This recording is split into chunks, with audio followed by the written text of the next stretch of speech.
webinar today on using technology for proactive care. Now, we know adopting a digital care system like Log My Care brings with it a huge range of benefits, chief among these being improving outcomes for those in your care. Now, our ultimate aim as a provider, as a DSCR solution, is to enable services to be proactive with the care and support that they provide. And we're going to hear more on that today from our panelists on how to do precisely that. Sam, would you like to intro yourself there? Yeah, hi Richard. So yes, I'm Sam. I'm the founder and CEO of Log My Care. So I've spent really the last 9 years of my career in social care technology. Specifically, I set up Log My Care in 2017, really to build a modern, intuitive platform that I felt social care deserved. And really, the other thing I wanted to achieve was to help the industry move from a reactive mindset to a much more proactive one. And now Log My Care is pretty widely used across the UK. We have around 2,000 care services using it every day and growing every month. Brilliant. Thanks, Sam. And we're joined here today as well by Paul from Quik-AI. Hi, Richard. So yeah, I'm Paul Nery. I'm the MD and founder of Rose Care Group. We're a 10 care home residential care group in Devon and Somerset. Got my first home in 2012 after looking after my dad in his old age and wanting to sort of do something meaningful with my life after he passed. And then I'm also the MD and founder of Quik-AI, which, having built an AI solution to help with some of the pressures in my care group and that I saw in the industry in early 2024, I then established Quik-AI around August to help bring this technology to the wider market. Brilliant. Thanks, Paul. We've got a Q&A initially as the main portion of the webinar today. So I wanted to kick off by asking Sam a question. Now, the social care sector has been stuck in a loop of reacting to crises rather than preventing them. How can technology help care providers shift towards a proactive model? Mm-hmm. Yeah, firstly, Richard, I'll start by just saying, what it means to be reactive in care.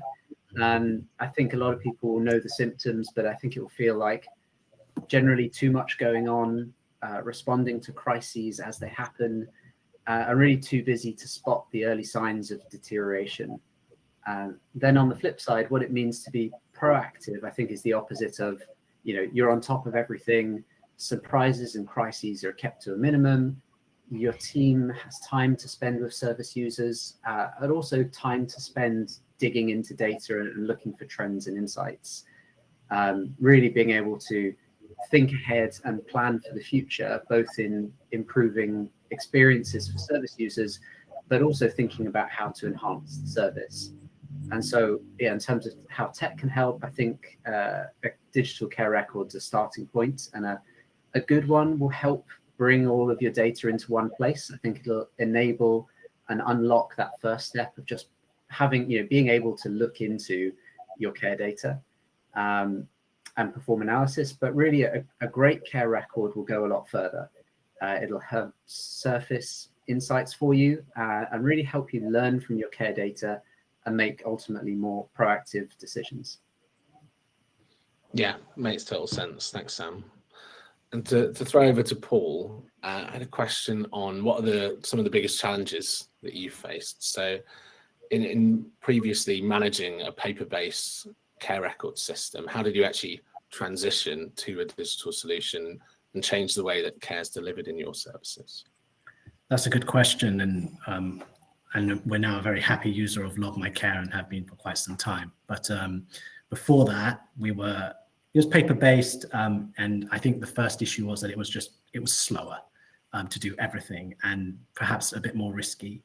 For example, if you're at the door and you're saying goodbye to the health professional or whatever, or they're leaving the care station, they bump into you, then there's no way and then they give you some information that you need to then put into your care plan. You can't record that at point of receipt. You have to then write that down, run off and maybe remember to put it into your care planning software. Speaking to Sam's point about a good aggregator of data is a good care planning software platform. I think as well, if you're trying to put together those insights for the health professional and you're on paper world, I remember years ago, it was 1 page per day for food intake, same for fluid intake and so on. And then if you then want to do a 30-day trend analysis, you're leafing through all of that paper to try and understand where you are. And then you want to kind of do the main core of our jobs in the care sector, which is to improve the well-being and outcomes of the people we care for. So you want to then review all that information, say once a month, like we would do resident of the day, and you want to understand how to improve their care. And in a paper world, there is no easy way to get all that information together. You have to once again leaf through it. You're reading through people's handwriting. You can't always understand it. Something's gone missing somewhere. A page fell out of the ring binder. Though we thought we were really good and it was really nice because actually it was all under our control. And you don't realize what you're getting until you move or what you're missing until you move. And when we moved over to LMC from that setup, everything is just the tap of an app away.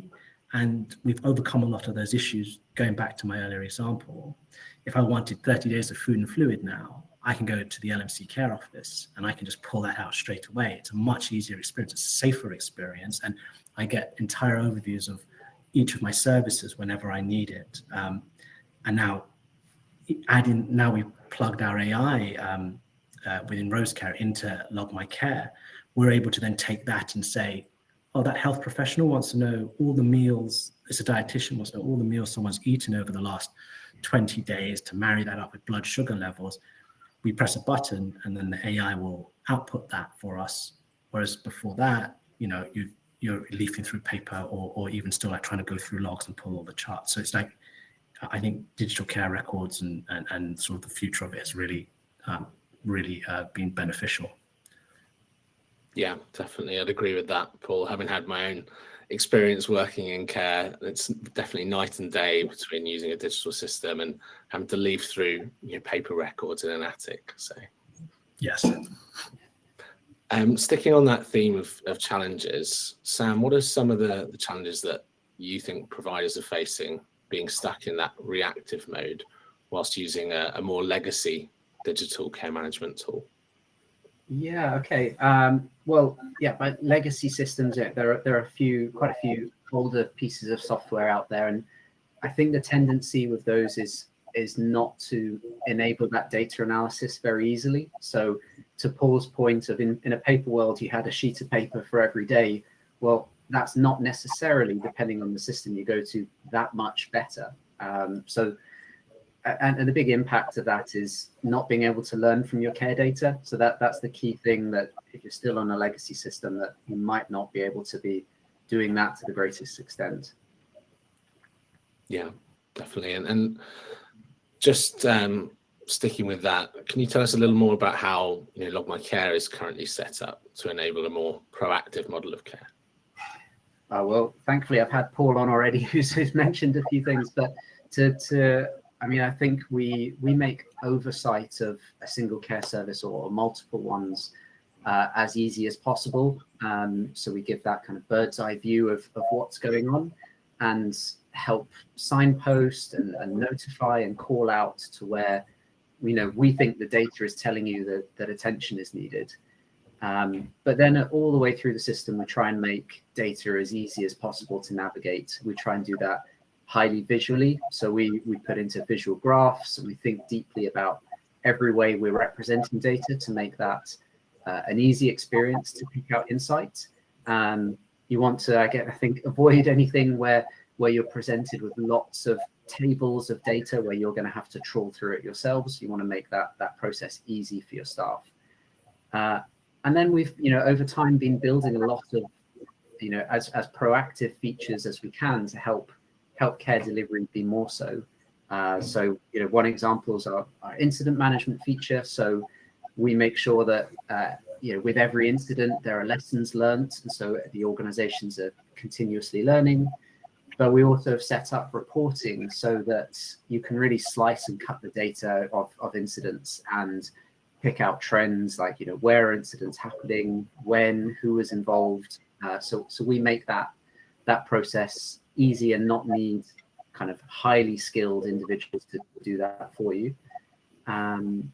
We have PBS features, so positive behavioural support for those with, say, learning disabilities or mental health needs.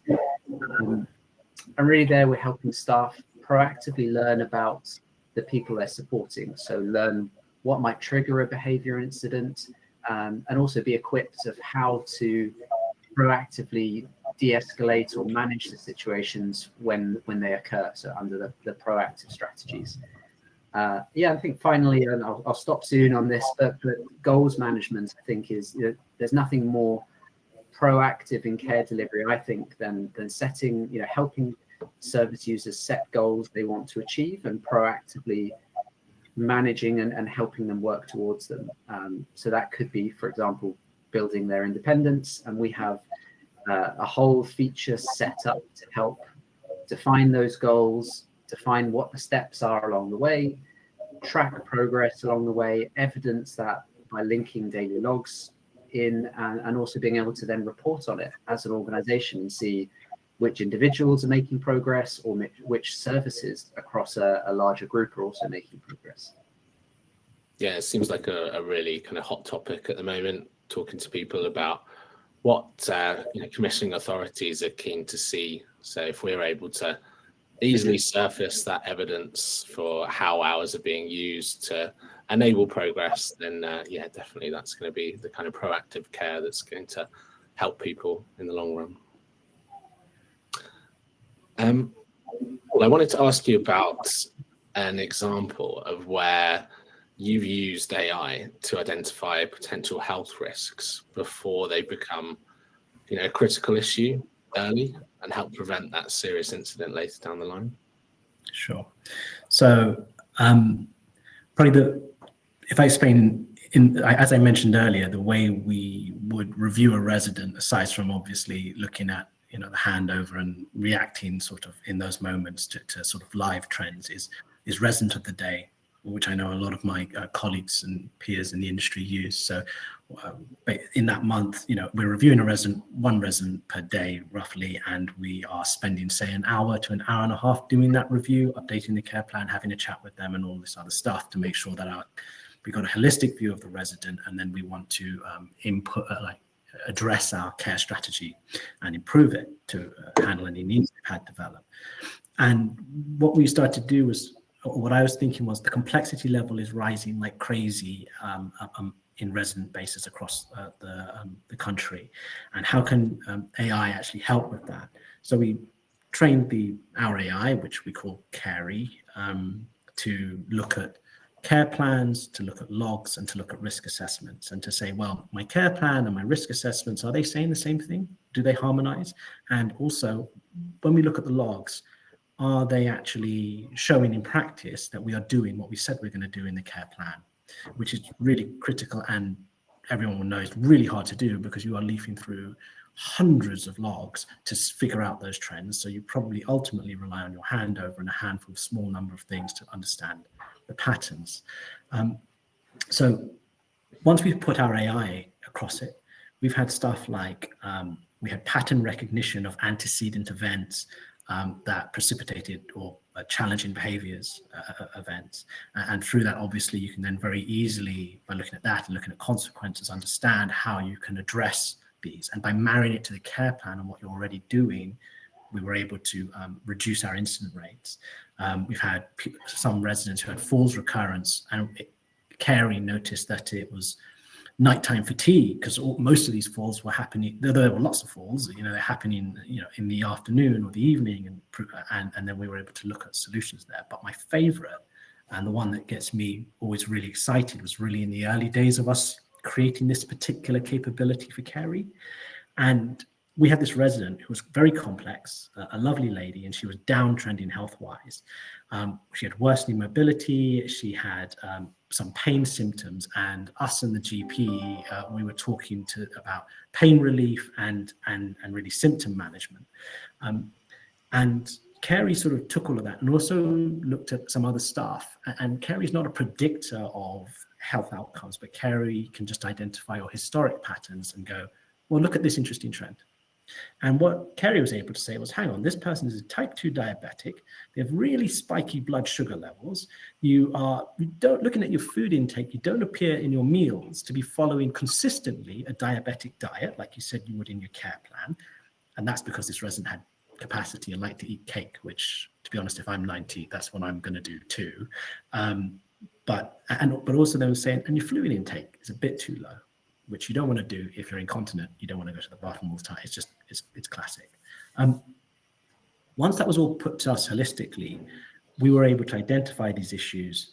We were able to look at the resident's dietary choices, able to talk to the resident in an informed way and go, look at these patterns. Look at how your pain is progressing, and look at the rest of your body, and think about where you're going to be in a year or whatever. And as much as you want the cake, should you be doing it as much as you are? And we were able to agree with the resident an improved sort of diet, and with the resident being on board with it. And after all of that, fast forward in a couple of months, we've now got someone who's been following this better diabetic diet, who has much more steady fluid intake, has much better blood sugar stability. We rebalanced some of their meds, I think, and overall they're just healthier and their moods not swinging around so much. So yeah, I think to me that's really exciting, because at the end of it all, you're in this industry to make a difference to people's lives and their happiness, and I'd like to think we did that there. Yeah, it certainly sounds like it.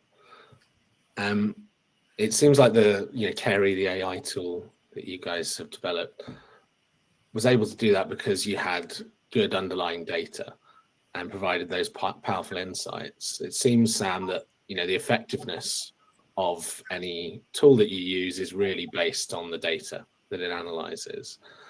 What are the kind of best practices that you think care providers should follow when setting up their care system in order to work alongside AI seamlessly? Yeah, I think first thing is the obvious, which is you need great data in the system for AI to be able to give you useful results. So, on that theme, I would say, look, everyone needs to be running continuous processes to make sure that quality is high. So regular audits of care plans, regular audits of daily logs, to make sure that quality is there first as an organization before you're trusting the results too much. Generally, the richer the information, the better, I think. So we want as much as possible, and for staff to be trained on how you want them to do that. But also, I mean, even just practically, to be able to work with an AI, you've got to be able to make the data accessible to the AI somehow. So that could be in making sure you can get it out in a structured way from your care planning system. So for example, a load of PDFs is going to be really hard to interact with, but if you can get out structured CSVs or a API integration, that's going to make life, make that possible to interact with your own AI that you might be building. Of course, you might want to work with some of the emerging players in this space, such as Quik-AI, and Paul's a great person to open that conversation with, or of course, generally make sure whoever your DSCR supplier is, that they are starting to think about AI at the very least, and there's a future there for you within the platform. Yeah, it sounds like obviously there's a lot that care providers can do at this stage to start setting themselves up for success later down the line, even if they're not quite in that space to start integrating AI just yet. Paul, I wanted to ask you a little more about what kind of insights you feel that AI can provide. Now, ultimately, care decisions are going to be made by humans, but how do you ensure that AI-driven recommendations are effectively integrated into your daily care practices? First of all, because I think it is a really valuable point, what Sam said is dead on. We need good data. If you haven't got good data, well-structured data, and not data overload, that doesn't mean you need to record absolutely everything. I think what LMC gives you in particular is a nice balance between making you put in what you need without making you put in absolutely everything and then not being able to do care. But I think once you've got all of that and then you've got an AI giving you these sort of actions. We tried a whole load of different methods to implement these changes, and then we sort of realized that we were overcomplicating the matter. Like the most important thing was to actually just think about how we already do auditing and service improvement. So when you do an audit, your automatic thing there should be a governance process in place for the issues that you found to make changes. So you've seen this issue, you're going to say, I'm now going to do X and Y in my for this resident, or in terms of staff practice. Then after that, you quite possibly want to ensure that the impacts or the benefits are observed. So it's not just, oh, we're paying lip service to this, but we wanted to reduce Joan's falls. So actually, have they fallen? We want to improve Joan's involvement in the community. Is she coming out more? And it's the same. The AI is just giving you advice, and it's saying, you should. Oh, no, advice is very bad, but examples, and you are constructing actions from it. So these are things that you could have done, and you're thinking, well, actually, yeah, I'll do this. And now you just got to make sure that you push it through, just like you would for any other resident, even in the old days, pre-AI and so on.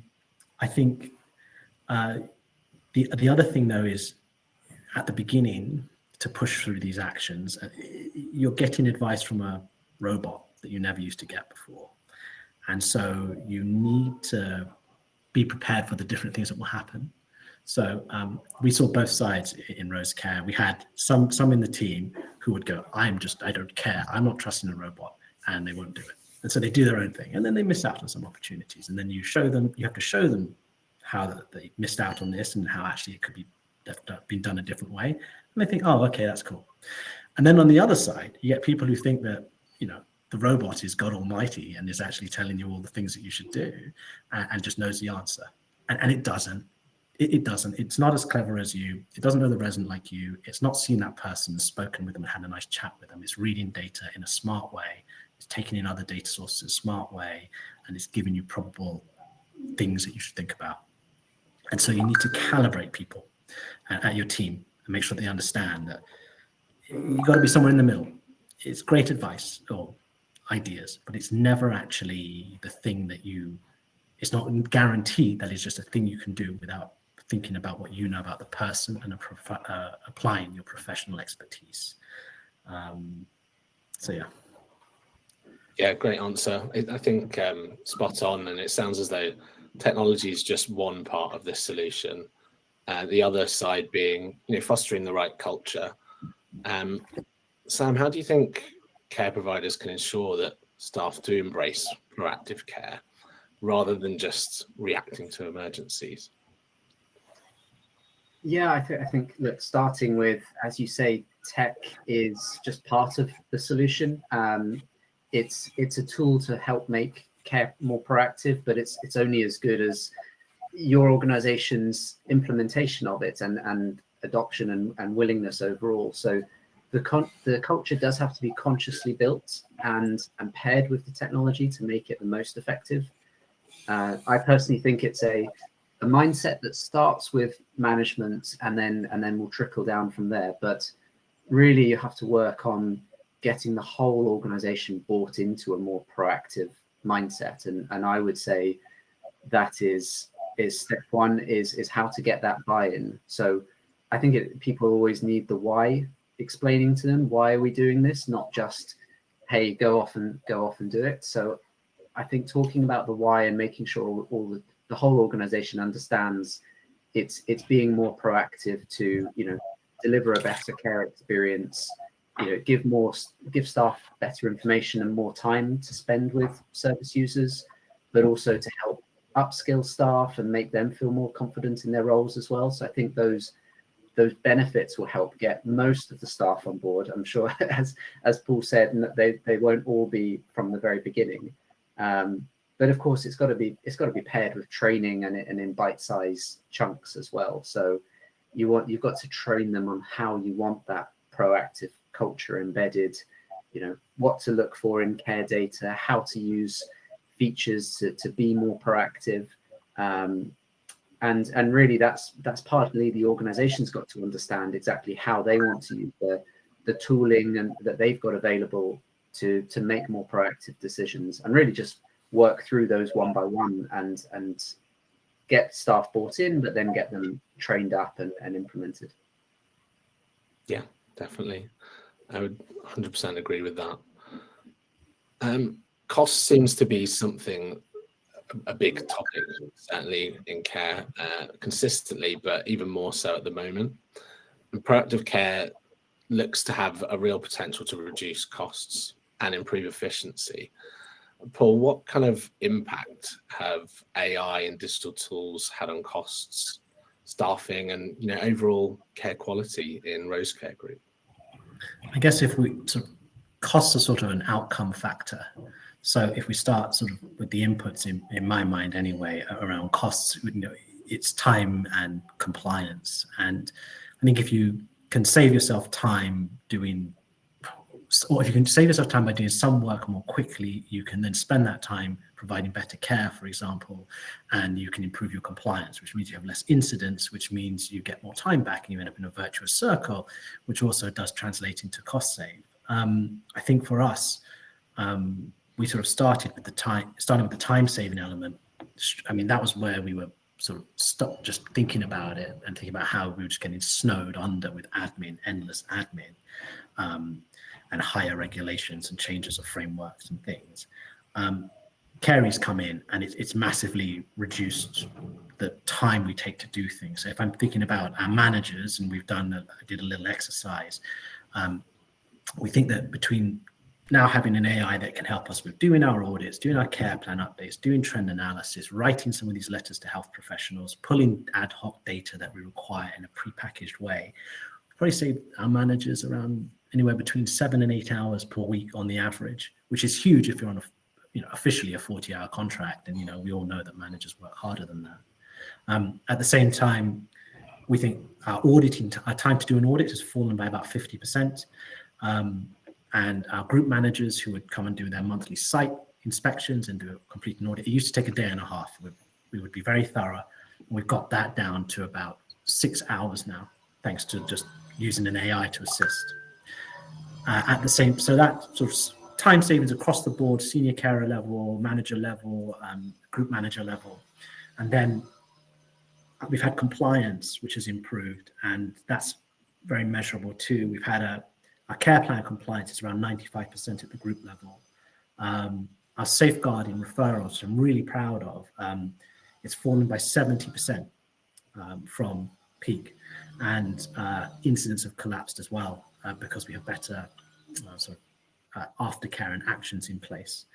And then the consequence, Richard, back to your point around costs, we've seen that we can use a dependency tool to measure how much capacity we had, and we haven't really recalibrated that D tool for caring. And what we're actually seeing is we're able to go above capacity on that dependency tool. So where the dependency tool would have said, "Oh, you are very understaffed, you need to bring someone in." When we do our floor analysis and we factor in the impact of caring, we're seeing we have much more spare capacity than we used to have, just because we're able to be a bit more flexible. We're not always buried in the admin. So in terms of costs, we're seeing either we have less need to increase staff when someone comes in with a very high need, an unexpected high need, but also probably an agency staff bill has reduced by around 10 to 20% as well. Where on a like-for-like basis, where staffing gaps have remained constant. And so I think there is a real potential to see definitely improvements in compliance and outcomes, and probably helping to abate the downtrend or the uptrend in acuity. And also consequently, you see costs come through in the flexibility of your staffing base to do more because you've returned time to them. Sounds like you've had some incredible outcomes from integrating that proactive approach, obviously for yourselves and your residents that you support as well. Sam, could you tell us a little bit more about how Log My Care is innovating to enable providers to become more proactive as well? Sure, yeah. We're doing work continuously really to make data insights easier to bring out of Log My Care and surface those deeper insights. We're doing some work on even deeper incident reporting at the moment, but a little further ahead. But we're still talking this year. We see ourselves starting our journey into the AI world. We see artificial intelligence as a game-changing tool and something that will be a big part of Log My Care's future. And that first phase is really to harness the power of LLMs or large language models. People may have played around with ChatGPT and the like already. It's important to say that the safety side of that will have to be a big consideration. And how do we keep that data safe and secure and compliant with GDPR? Is thankfully all a lot more possible now. But within that, there are a lot of areas we're exploring, and we want to be looking at how can we automate compliance and make that whole world a lot simpler. How we can help improve the quality of care plans or make suggestions for daily logs. How we can help those with language impairments also interact with the system. So really, there are limitless options of how to build more intelligence into the platform, which is going to be a big phase for us. Longer term, I think we really want to use and harness the millions and millions of data points that we hold within Log My Care. It's a pretty unique data set that we can be running our own machine learning on to really build kind of world-changing insights. How can we move to a world of preventative care, which is where we'd like to get to, where signs of infection might be caught early or challenging behavior picked up before it occurs, falls, seizures. There are warning signs that we would like to be able to build in and alert staff, prompt them to be able to take steps and get ahead of the curve and not be in a purely reactive world. So really, that's where we see the next few years going. Sounds really, really exciting. And just finally, to both of you, I wanted to get your take on the one big piece of advice that you'd offer to anyone that wants to start using technology to adopt that more proactive approach in their own care organization. Okay, I'll jump. Okay, do you want to jump in, Paul? I don't know. Okay, thank you, Sam. I think my biggest piece of advice is, if you've seen something out there that you think could be good for you, technologically speaking, just go give it a try. I think, for example, Care plugs into lots of different care planning software, including Log My Care, and it runs very well off Log My Care's data structures. But and if you think it's interesting, you just try it. It should be a small, to me, I think, rather than thinking you've got to turn over your whole organization to implement something like this or to change your culture and all of the rest of it. To do that, you should just start small. Something small, but it needs to be meaningful. You need to care about the result. And so you just go in, you get started with it, measure, baseline yourself at the beginning, measure the sort of what you're doing while trying this new software. And then look at the impacts of that to build the case at the smaller level. And then if you like it, then you roll it out at a wider level at that point. You don't need to start by thinking you need to drag your whole organization through a massive change when you just want to feel something out. I definitely echo that. And I think I would say exactly the same around making change bite size. It doesn't need to be a huge transformation all at once. It can be part of a longer roadmap, and within that you have plenty of things you want to try, and as Paul said, experiment, try it, see if you can measure the change, and if successful, then go further along that particular route. If it's unsuccessful, then move on to the next part of the roadmap.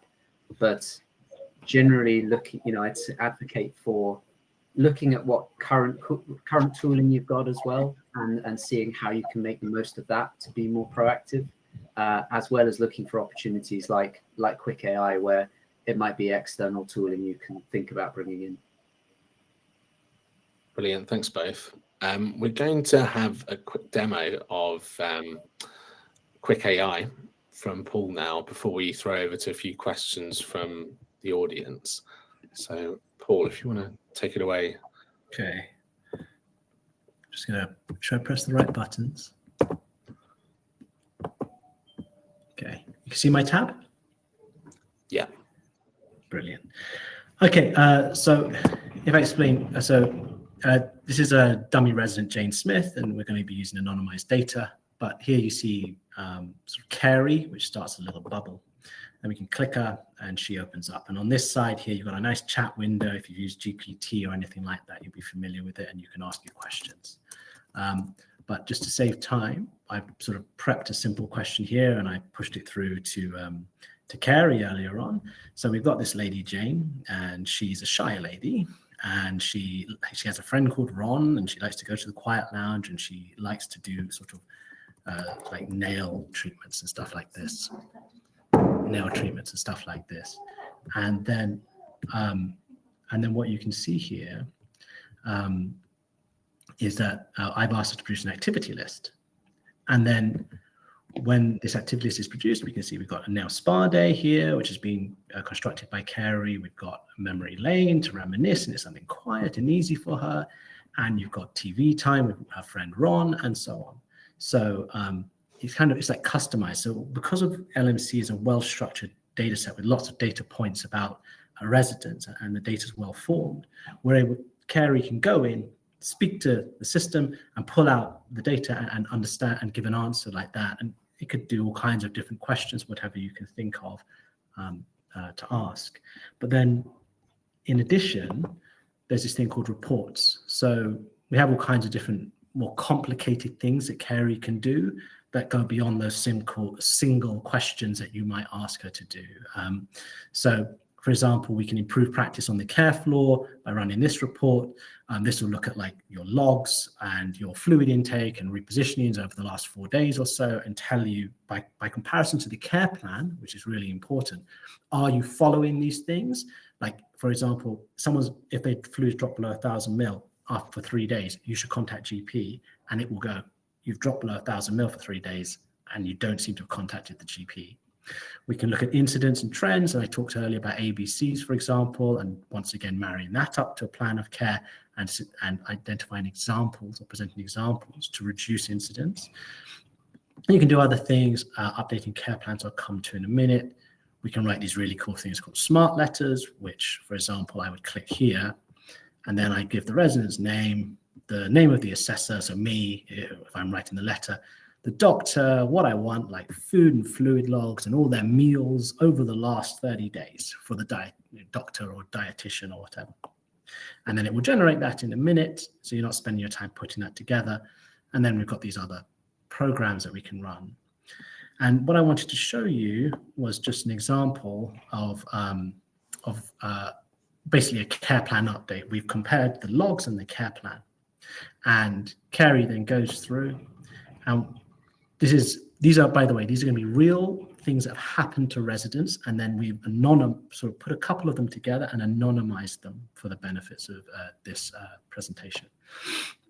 So here you can see we've compared the continence care plan to the logs and also the risk assessments, and we're seeing the first problem that Carrie spotted is, well, hang on, it says that this person is continent of their feces because it's care and it's a glamorous industry. I thought we'd start with this. But at the same time, he's actually had several fecal incontinence events. It provides the care plan quote and then the logs for your evidence. And then it sort of says, well, go check on this discrepancy and see what you want to do about it. And then it goes into say the same thing for about inadequate toileting support. Do we have actually sufficient toileting? Jumping through to the next care plan of an issue, it says, well, let's look at eating and drinking. And it said, well, this person has a high must score, but your care plan says he doesn't need food and fluid monitoring, he eats and drinks well. And I think we've probably all been there in the industry where probably the risk assessment's been updated, we haven't updated the care plan, or vice versa. And it's very easy to do. So straight away, we've caught that inconsistency. Probably the must is now more up to date. And actually, we need to start thinking about how we're looking after this person. I won't go through all the different points, but for example, here we've got a behavior issue. We said that this is actually a different resident, and this, but put them all together. John here gets on well with everybody and doesn't show any adverse behaviors. And then actually, John has been, let's see what John's been doing. He's had multiple incidents of hitting out at carers, getting agitated, and obviously, and then you've got feces example here. So it kind of goes on, and it's identifying these disconnects in your own system and helping you to then go, well, I need to think about the plan of care. And indeed, as well, Carey can start to provide examples and ways to improve that. Capacity has obviously fallen.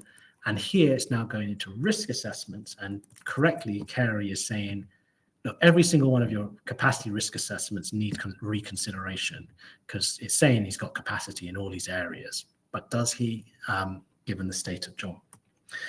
And we continue with these risk assessments, and so some other inconsistencies, like maybe gender pronouns gone wrong, and other things like your weight loss assessment. And then the last part that we do as part of this single program, and what used to form part of our sort of monthly resident of the day process, Carey now looks at each care plan and considers if it's well written, subject to rules that apply. Sort of you'd want to see like a well-structured care plan with sections. And it's identified here a variety of issues in these areas and has proposed sort of restructurings of that information. No change of information, just restructure it so that it's a bit clearer for when you put it in. So that's the whistle-stop tool, but that's sort of a great example of how we're now able to update a care plan and be ahead of the curve in not just our compliance, but identifying all of the disconnects and ways in which we can improve the care outcomes for residents. Thanks, Paul. Really, really great to see like a real life example there, and how super extensive one of these tools can be in the suggestions it makes with the data that you have within your system. We had a couple of questions that I wanted to throw over to you guys. I'm aware we're a little bit over time, so thanks for sticking with us, everyone. We'll run through a couple in the chat before we wrap up.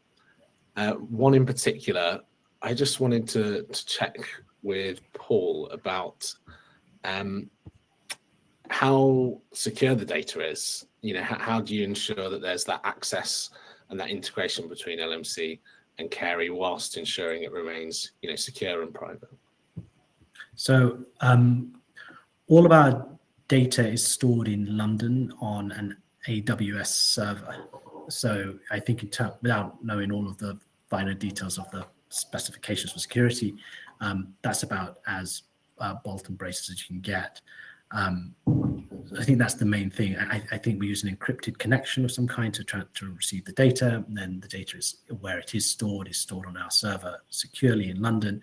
And then there are, and we have special arrangements with any AI processing servers to destroy that data as soon as it's used for analysis. I think that's also something really interesting and important. A lot of people use ChatGPT, the free version especially, to pass data into the system. That is terrible. We mustn't do that.